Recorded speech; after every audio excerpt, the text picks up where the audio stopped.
नाशिक लैंगिक शोषण आणि धर्मांतर प्रकरणातील मुख्य सूत्रधार निदा खानला पोलिसांनी शुक्रवारी अटक केली। नाशिक आणि छत्रपती संभाजीनगर पोलिसांनी यासाठी अत्यंत गुप्त मोहीम आखली होती। या अंतर्गत छापा टाकत पोलिसांनी तिला संभाजीनगरच्या नारेगाव परिसरातून बेड्या ठोकल्यात। 40 दिवस फरार असलेल्या निदाला पोलिसांनी फिल्मी स्टाईलने अटक केली आहे। या अटकेची इनसाइड स्टोरी आता समोर आली आहे। निदा खानच्या अटकेची inside story. Nida Khan MIM नगरसेवकाकडे आश्रयाला असल्याची माहिती, मात्र तिच्या नेमक्या लोकेशनबाबत ठोस माहिती नव्हती। राजकीय वरदहस्तामुळे कारवाईत अडथळे येण्याची शक्यता होती। मतीन पटेलला थेट ताब्यात घेणं शक्य नव्हतं, म्हणून बनाव रचला।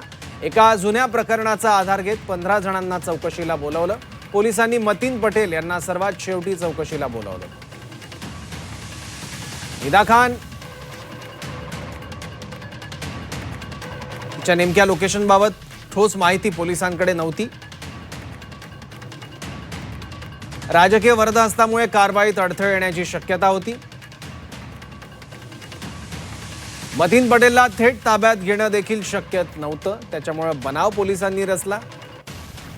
एका जुन्या प्रकरणाचा आधार घेत 15 जणांना चौकशीला बोलावलं।